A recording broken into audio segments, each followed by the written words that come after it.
Pride and Prejudice. By Jane Austen. Chapter 37. The two gentlemen left Rosings the next morning, and Mr. Collins, having been in waiting near the lodges, to make them his parting obeisance, was able to bring home the pleasing intelligence, of their appearing in very good health, and in as tolerable spirits as could be expected, after the melancholy scene so lately gone through at Rosings. To Rosings he then hastened, to console Lady Catherine and her daughter, and on his return brought back, with great satisfaction, a message from her ladyship, importing that she felt herself so dull as to make her very desirous of having them all to dine with her. Elizabeth could not see Lady Catherine without recollecting that, had she chosen it, she might by this time have been presented to her as her future niece, nor could she think, without a smile, of what her ladyship's indignation would have been. What would she have said? How would she have behaved, were questions with which she amused herself. Their first subject was the diminution of the Rosings party. "I assure you, I feel it exceedingly," said Lady Catherine. "I believe no one feels the loss of friends so much as I do. But I am particularly attached to these young men, and know them to be so much attached to me. They were excessively sorry to go. But so they always are." The dear Colonel rallied his spirits tolerably till just at last, but Darcy seemed to feel it most acutely, more, I think, than last year.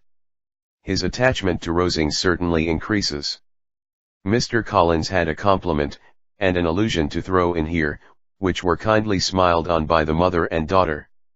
Lady Catherine observed, after dinner, that Miss Bennet seemed out of spirits, and immediately accounting for it by herself, by supposing that she did not like to go home again so soon, she added, "But if that is the case, you must write to your mother and beg that you may stay a little longer. Mrs. Collins will be very glad of your company, I am sure." "I am much obliged to your ladyship for your kind invitation," replied Elizabeth, "but it is not in my power to accept it. I must be in town next Saturday." "Why, at that rate, you will have been here only 6 weeks. I expected you to stay 2 months. I told Mrs. Collins so before you came. There can be no occasion for your going so soon. Mrs. Bennet could certainly spare you for another fortnight. But my father cannot. He wrote last week to hurry my return." "Oh, your father of course may spare you, if your mother can. Daughters are never of so much consequence to a father. And if you will stay another month complete, it will be in my power to take one of you as far as London, for I am going there early in June, for a week, and as Dawson does not object to the barouche box, there will be very good room for one of you, and indeed, if the weather should happen to be cool, I should not object to taking you both, as you are neither of you large. You are all kindness, madam, but I believe we must abide by our original plan." Lady Catherine seemed resigned. "Mrs. Collins, you must send a servant with them. You know I always speak my mind, and I cannot bear the idea of 2 young women traveling post by themselves.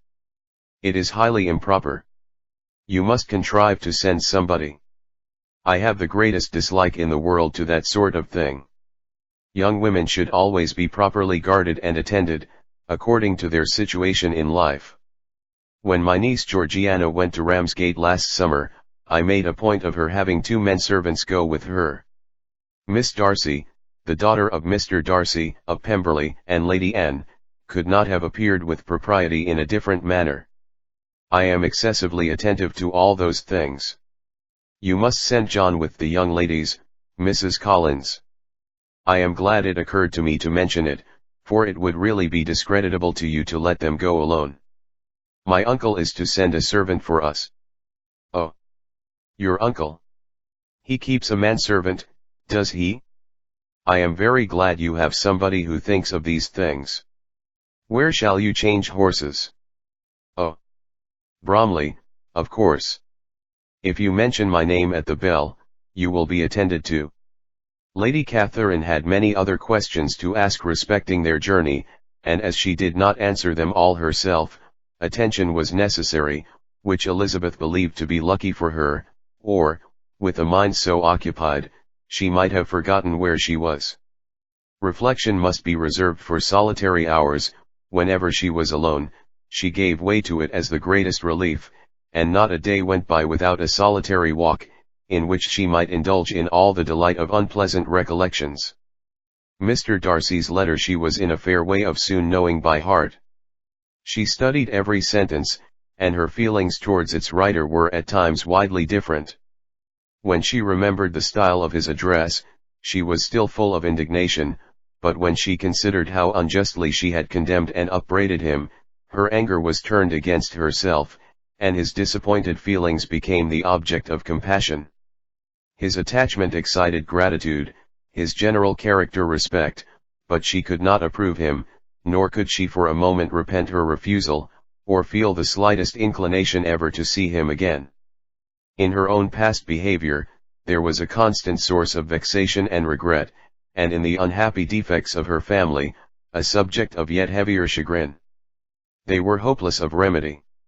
Her father, contented with laughing at them, would never exert himself to restrain the wild giddiness of his youngest daughters, and her mother, with manners so far from right herself, was entirely insensible of the evil. Elizabeth had frequently united with Jane in an endeavour to check the imprudence of Catherine and Lydia, but while they were supported by their mother's indulgence, what chance could there be of improvement? Catherine, weak-spirited, irritable, and completely under Lydia's guidance, had been always affronted by their advice, and Lydia, self-willed and careless, would scarcely give them a hearing. They were ignorant, idle, and vain. While there was an officer in Meryton, they would flirt with him, and while Meryton was within a walk of Longbourn, they would be going there forever. Anxiety on Jane's behalf was another prevailing concern, and Mr. Darcy's explanation, by restoring Bingley to all her former good opinion, heightened the sense of what Jane had lost. His affection was proved to have been sincere, and his conduct cleared of all blame, unless any could attach to the implicitness of his confidence in his friend. How grievous then was the thought that, of a situation so desirable in every respect, so replete with advantage, so promising for happiness, Jane had been deprived, by the folly and indecorum of her own family. When to these recollections was added the development of Wickham's character, it may be easily believed that the happy spirits which had seldom been depressed before, were now so much affected as to make it almost impossible for her to appear tolerably cheerful. Their engagements at Rosings were as frequent during the last week of her stay as they had been at first. The very last evening was spent there, and her ladyship again inquired minutely into the particulars of their journey, gave them directions as to the best method of packing, and was so urgent on the necessity of placing gowns in the only right way, that Maria thought herself obliged, on her return, to undo all the work of the morning, and pack her trunk afresh. When they parted, Lady Catherine, with great condescension, wished them a good journey, and invited them to come to Hunsford again next year, and Miss de Bourgh exerted herself so far as to curtsy and hold out her hand to both.